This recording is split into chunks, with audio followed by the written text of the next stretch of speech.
दोस्तों, धार्मिक कथाएं चैनल में आपका हार्दिक स्वागत है। आज मैं अपनी वीडियो में गर्भ गीता श्रवण कराने जा रही हूँ। गर्भ गीता सुनने मात्र से भगवान कृष्ण की कृपा आप पर बरसने लगेगी। भगवान श्री कृष्ण को गर्भ गीता बहुत ही प्रिय है।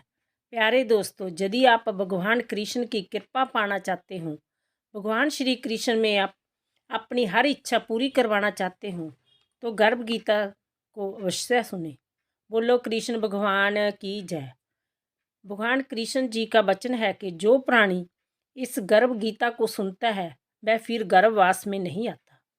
प्यारे दोस्तों, यदि मेरा चैनल धार्मिक कथाएं लाइक और सब्सक्राइब नहीं किया तो लाइक और सब्सक्राइब ज़रूर करें।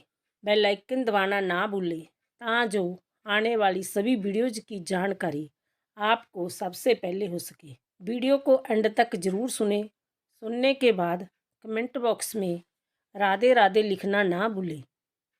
वीडियो को ज़्यादा से ज़्यादा शेयर करें। बोलो कृष्ण भगवान की जय। गर्भ गीता। भगवान श्री कृष्ण का वचन है कि जो प्राणी इस गर्भ गीता का विचार करता है वह पुरुष फिर गर्भवास में नहीं आता। अर्जुनवाच, हे कृष्ण जी, जय प्राणी गर्भ विषय आता है वह किस दोष के कारण आता है? हे प्रभु जी, जब जय जन्मता है तब इसको जरा आदिक रोग लगते हैं, फिर मृत्यु होती है। हे स्वामी, वह कौन सा कर्म है जिसके करने से प्राणी जन्म मरण से रहित हो? श्री भगवान वाच, हे अर्जुन, जय जो मनुष्य है वह अंधा व मूर्ख है, जो संसार के साथ प्रीति करता है। वह पदार्थ मैंने पाया है और पाऊंगा ऐसी चिंता इस प्राणी के मन से उतरती नहीं। 8 पहर माया को ही मांगता है, इसलिए बारंबार जन्मता है वह मरता है और गर्भ विषय दुख पाता है। अर्जुनवाच, हे श्री कृष्ण भगवान, मन मास हाथी की नाई है, तृष्णा इसकी शक्ति है।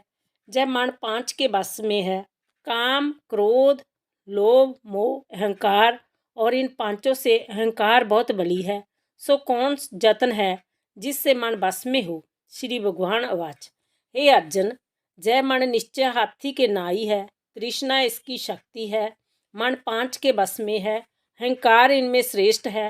हे अर्जुन, जैसे हाथी अंकुश से बस में होता है वैसे ही मन रूपी हाथी के बस करने को ज्ञान रूपी अंकुश है। अहंकार करने से जीव नरक में पड़ता है।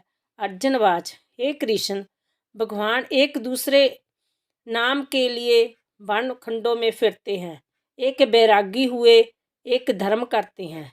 इस विषय को कैसे जानिए कि जो वैष्णव है वह कौन है? श्री कृष्णवाच, हे अर्जुन, एक मेरे नाम के लिए वनों में फिरते हैं वह सन्यासी कहते हैं, एक सिर पर जटा बांधते हैं, एक भस्म लगाते हैं, इसमें हम नहीं हैं, क्योंकि जय विषय अहंकार है, इसमें मेरा दर्शन दुर्लभ है।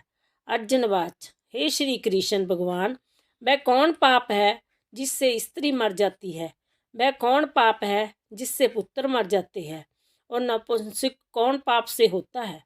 श्री भगवान वाच, हे अर्जुन, जो किसी से कर्ज लेता है और देता नहीं, इस पाप से स्त्री मरती है। और जो कोई अमानत रखी हुई बेईमानी कर लेते हैं उनके पुत्र मरते हैं। जो किसी का कार्य किसी के गोचराए पड़े और जवानी कहे कि मैं तेरा कार्य सबसे पहले कर दूंगा, जब समय आन पड़े तब उसका कार्य नहीं करे, इस पाप से नपुंसक होता है। जय बड़े पाप है। अर्जुनवाच, हे श्री कृष्ण भगवान, कौन पाप से मनुष्य सदा रोगी रहता है? किस पाप से गधे का जन्म पाता है? स्त्री का जन्म किस पाप से तथा गधे का जन्म किस पाप से होता है? श्री भगवान वाच, हे अर्जुन, जो मनुष्य कन्यादान करते हैं और इस दान में मूल्य लेते हैं वह दोषी हैं, वह मनुष्य सदा रोगी रहते हैं। जो विषय विकार के वास्ते मंद्रापान करते हैं सो गधे का जन्म पाते हैं। जो झूठी गवाही करते हैं वह स्त्री का जन्म पाते हैं। जो रसोई बनाकर पहले आप खा लेते हैं और पीछे परमेश्वर अर्थ दान करते हैं वह बिल्ली का जन्म पाते हैं। जो मनुष्य झूठी वस्तु दान करते हैं वह स्त्री का जन्म पाते हैं।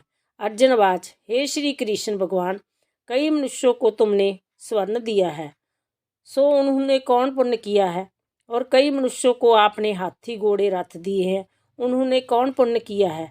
श्री भगवान वाच, हे अर्जुन, जिन्होंने स्वर्ण दान किया है उसको हाथी घोड़े वाहन मिलते हैं।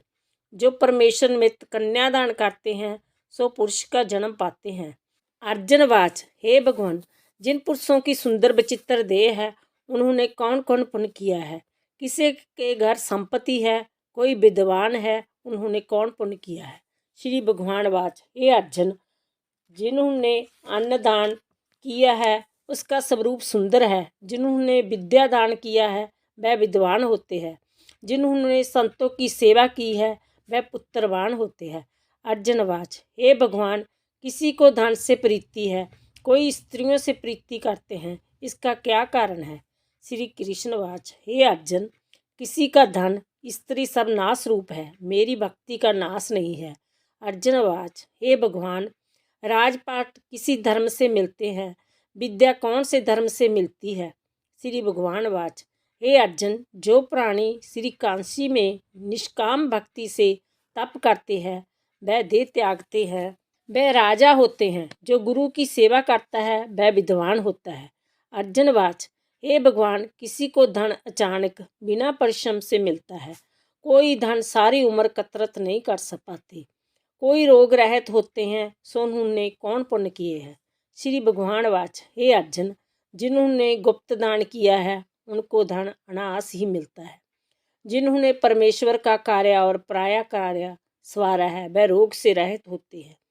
अर्जुनवाच, हे भगवान, कौन पाप से आमली होते हैं और कौन पाप से कुष्ठी होते हैं? श्री भगवान वाच, जो प्राणी स्त्री को नंगी देखता है, गुरु की स्त्री से कुदृष्टि करता है, जिसने गौ ब्राह्मण को लात मारी है सो अंधा व पागल होता है, जो स्त्री पति को छोड़कर पराये पुरुषों से संग रहती है सो बाल विधवा होती है।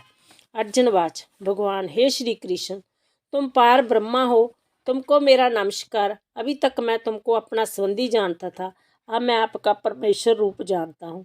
हे पार ब्रह्मा, गुरु दीक्षा कैसी होती है, कृपा कर कहो। श्री भगवान वाच, हे अर्जुन, तुमको धन्य है, फिर तुम्हारी माता को भी धन्य है जिनके तुम ऐसे पुत्र हुए।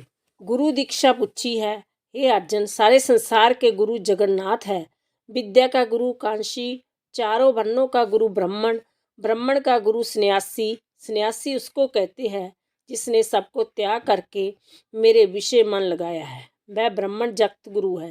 हे अर्जुन, जय बात ध्यान देकर सुनने की है। गुरु ही कैसा, जिसने सब इंद्रियां जीती हो, जिसको सब संसार ईश्वर रूप नजर आता हो, सब जगह से अदास हो, ऐसा गुरु करे जो परमेश्वर को जानने वाला हो। उस गुरु की पूजा सब तरह करे। हे अर्जुन, जो गुरु का भक्त है वह मेरा भक्त है, जो प्राणी गुरु सन्मुख होकर मेरा भजन करता है सफल है। जो प्राणी गुरु के विमुख है उनको 7 ग्राम मारे का पाप लगता है। गुरु से विमुख प्राणी का दर्शन करना योग्य नहीं। गृहस्थ गुरु से विमुख हो वह चंडाल के समान है। जिस जगह मंदिरा का भांड हो उसमें से दिए जो गंगा जल है वह पवित्र होता है। इसी तरह गुरु से भी मुख का भजन भी पवित्र होता है। उसके हाथ का देवता भी नहीं लेते, उसके सर्व काम निष्फल है। कुकर, शुक्र, गंधर्व, काक, इन सब जोनियों से सर्प की बड़ी खोटी जुनी है। इन सब से भी वह मनुष्य खोटा है जो गुरु नहीं करता। गुरु बिना गति नहीं होती, अवश्य नरक को जाएगा। गुरु दीक्षा बिना प्राणी के साथ कर्म निष्फल होते हैं। हे अर्जुन, जैसे चारों वर्णों को मेरी भक्ति करना योग्य है, वैसे ही गुरुधार के गुरु की भक्ति करनी, सेवा करनी योग्य है। जैसे सब नदियों में गंगा श्रेष्ठ है, सब व्रतों में एक एकादशी का व्रत श्रेष्ठ है, वैसे ही हे अर्जुन, सबसे गुरु सेवा उत्तम है। गुरु दीक्षा बिना प्राणी पशु जोनी पाता है। धर्म करता है सो पशु जोनी में फल भोगता है, 84 में घूमता रहता है। अर्जुनवाच, हे श्री कृष्ण जी, गुरु दीक्षा क्या वस्तु है? श्री भगवान वाच, हे अर्जुन, धन्य जन्म तेरा है जिसने जय प्रश्न किया है। तू धन्य है। गुरु दीक्षा दोनों अक्षर है, हरि नाम इन अक्षरों को गुरु कहते हैं। जय चारों वर्णों को जपना श्रेष्ठ है। हे अर्जुन, जो गुरु की सेवा करता है मेरी सेवा करता है, मेरी उस पर प्रसन्नता है, वह 84 से छूट जाएगा, जन्म मरण से रहित नरक नहीं भोगता। जो प्राणी गुरु की सेवा नहीं करता वह 3.5 करोड़ वर्ष तक नरक भोगता है। जो गुरु की सेवा करता है उसको कई अश्वमेघ के पुण्य का फल होता है। गुरु की सेवा मेरी सेवा है। हे अर्जुन, हमारे तुम्हारे संवाद को जो प्राणी पढ़ेगा और सुनाएगा वह गर्भ के दुख से बचेगा, इनकी 84 कट जाएगी। इसी करके इस पाठ का नाम गर्भ गीता है। श्री कृष्ण जी के मुख से अर्जुन ने श्रवण किया है। गुरु दीक्षा लेना उत्तम कर्म है। उसका फल जय है कि नरक की 84 से जीव बचा रहता है, भगवान प्रसन्न होते हैं। बोलो कृष्ण भगवान की जय। दोस्तों,